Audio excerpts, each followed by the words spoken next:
Welcome to conducting and scoring your SACERS-U self-assessment. This is the second presentation in the series intended to help you through the self-assessment process. One of the goals of Maryland Excels is to encourage providers to increase the level of quality in their programs. Self-assessment is an essential part of any quality improvement process. Much of the information being presented here can also be found in the instructions section on page 4 of the SACERS-U. You should have already viewed the first presentation in this series, Maryland Excels and the School Age Environment Rating Scale. It also helps if you download and/or print out the practice sample score sheet that will be used as part of this presentation. Feel free to pause the video at any point. Before viewing this webinar, you should have already identified which self-assessment tools to use with your program and be able to recognize what the environment rating scales actually measure. Having the SACERS-U accessible while you view this presentation is required. Otherwise, the content could be very confusing. Part of the path to achieving a quality rating in Maryland Excels at Level 3 involves conducting self-assessments. This is your program's opportunity to reflect on current practices, choose what issues to address, and then act to make improvements.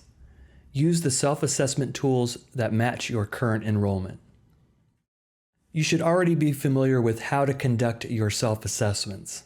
This information is explained on page 4 of the SACERS-U. Blank score sheets can be found at the back of the SACERS-U.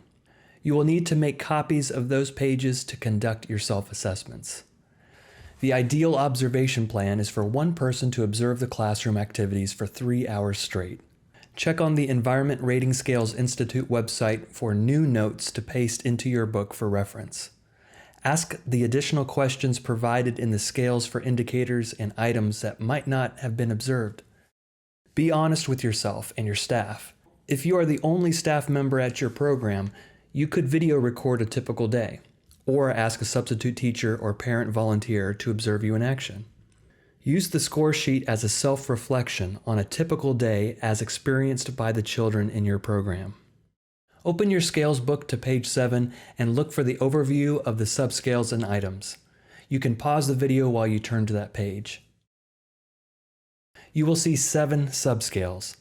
Each subscale is then divided into items. Each item is divided into 4 columns of indicators ranked from 1, inadequate, to 7, excellent. The previous presentation explored why to use the ERS. Now we will explain how to score an ERS observation. The indicators in the 1 column describe inadequate care, or what not to do. The 3 column, minimal, typically reflects basic needs and minimum licensing standards. Things you are probably doing already to stay licensed and in business. The 5 column describes what very good developmentally appropriate quality care looks like and is similar to accreditation standards. And the 7 column reflects excellent practices. During an observation, an item quality score is determined separately for each item, ranging anywhere from 1 to 7.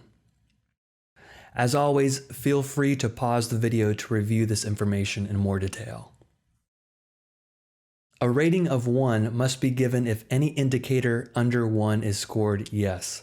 The item quality score for this item is a 1 because an indicator in the 1's column was scored yes. Even though indicators were met at the higher levels of quality, if any indicator in the 1 column is scored yes, the overall item quality score must be a 1. Remember, the 1 column reflects inadequate care or what not to do. It is the only place where no is a good thing. To score accurately in this column, ask yourself, is this statement true? If it is not true, mark it no. If it is true, mark it yes. Be honest with yourself and your program throughout the self-assessment process. A rating of 2 is given when all indicators under 1 are scored no and at least half of the indicators under 3 are scored yes. Since half or more of the indicators in the 3 column were met and scored yes, the item quality score is a 2. However, a rating of 1 must also be given when all indicators under 1 are scored no, but less than half of the indicators under 3 were scored yes. In other words, since less than half of the indicators in the 3 column were met and marked yes, the item quality score goes back down to a 1. A rating of 3 is given when all indicators under 1 are scored no, and all indicators under 3 are scored yes. An item quality score of 3 is earned when all indicators in the 3 column are met. Of course, all of the indicators in the 1 column had to first be marked no. A rating of 4 is given when all requirements of 3 are met and at least half of the indicators under 5 are scored yes. Since 2 out of 4 indicators, or at least half of the indicators in the 5 column were met and marked yes, the item quality score is a 4. The score would also be a 4 if 3 out of the 4 indicators were met and therefore marked yes. However, a rating of 3 must be given when all requirements of 3 are met, but less than half of the indicators under 5 were scored yes. If only 1 of the 4 indicators, or less than half, had been met and marked yes, the item quality score would go back down to a 3. A rating of 5 is given when all requirements of 3 are met and all indicators under 5 are scored yes. An item quality score of 5 is earned when all indicators in the column are met. Of course, all the indicators in the 1 column had to first be marked no, and all the indicators in the 3 column were met and marked yes. A rating of 6 is given when all requirements of 5 are met, and at least half of the indicators under 7 are scored yes. Since 2 out of the 3 indicators in the 7 column were met, which is at least or more than half, the item quality score is a 6.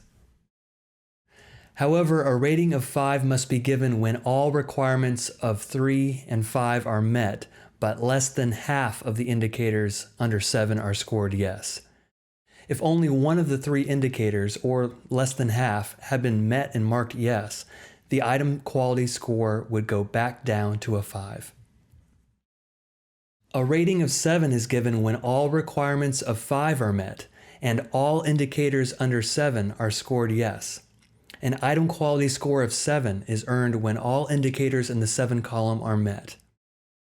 Of course, all of the indicators in the 1 column had to be first marked no, and all the indicators in the 3 and 5 columns were marked yes. Higher scores are not very common for most items.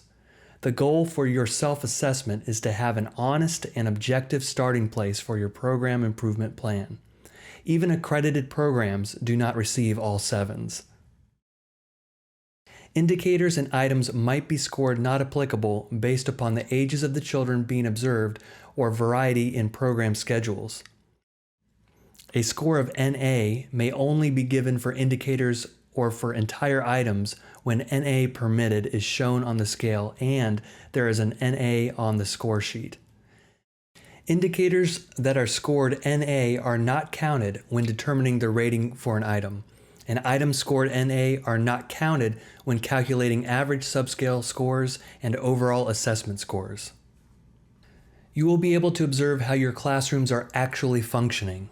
This self-assessment will help you discover those issues that cannot be changed, which practices you want to spread throughout your program, and what procedures need to be adjusted. It is a starting point. There is always room for improvement even after you achieve accreditation. You will have some items scored a 1 or 2. Accept what you cannot change and focus your efforts on the areas you can improve. In Maryland Excels, the assessment process is really not about the scores. What's important is what you choose to do with the information that you've gathered. The focus is on progress, not perfection. Now is the time to use the attachment Practice Sample Score Sheet PDF that was mentioned at the start of this presentation. Pause the video and take a moment to look over the notes the assessor wrote during this observation of a family child care program. Those notes explain and justify the item quality scores assigned. Based upon these notes, we will decide how to score the following sample items. The scoring system is the same no matter which environment rating scale you are using. Look at item number 20, dramatic play. Indicator 5.1 was marked no because the criteria was not met based upon the few materials accessible for school-aged children. Indicator 5.2 was marked no because of the length of time several children did not have access to any materials. Since at least half of the indicators in the 5 column were scored yes, the item quality score is 4. Look at item number 21, math number. Credit was not given for 5.1 based upon the types and amounts of materials observed. 5.2 also had to be scored no because 5.1 was scored no. Also, the materials were not accessible for much of the day. 5.4 was scored no because number talk was not heard during any free play activities. Therefore, the item quality score is 3 because fewer than half of the indicators in the 5 column were met. Look at item number 22, nature science. Credit was not given for indicator 3.1 because very few materials were accessible for preschool or school-age children. Therefore, the item quality score is 2. Look at item number 23, sand and water play. Indicator 7.1 was scored no based upon information gained during the teacher interview.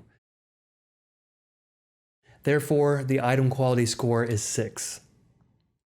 On certain score sheet pages, after you finish scoring each item in that subscale, there are places to help you determine the average subscale score for that particular subscale.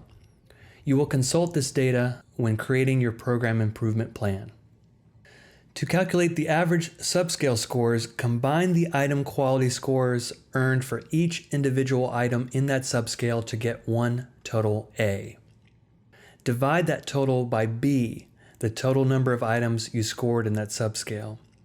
Then you will have the average score for that particular subscale. You will find a chart to help you determine the overall score of the entire observation. The chart is at the back of the SACERS-U on score sheet page 11. To calculate the overall score for the entire 3-hour observation, add together all of the column A total subscale scores, then divide that total by the total number of items scored during the entire observation. That will give you the overall average score for the entire self-assessment. Remember, do not include any items scored NA in the subscale average or in the total average scores. To help you in scoring and for teacher training purposes, these supplementary materials are very useful.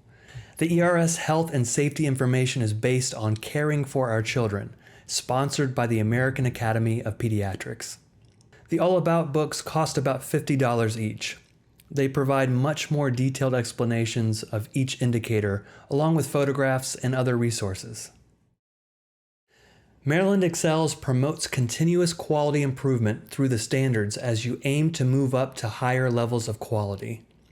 The next step, after all of your self-assessments have been completed and scored, is to create your program improvement plan based upon the subscale averages in your assessments, your school readiness goals, and your program's priorities.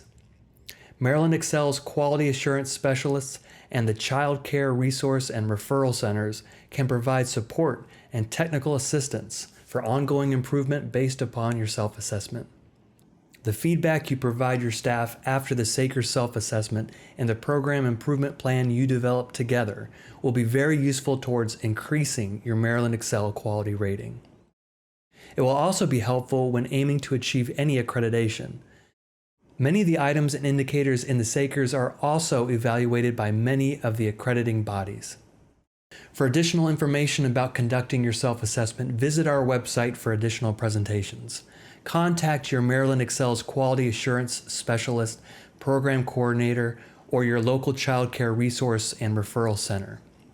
Look at the Environment Rating Scales Institute website or send an email directly to Maryland Excels. Thank you for your commitment to continuous quality improvement and to improving the outcomes of the children you serve.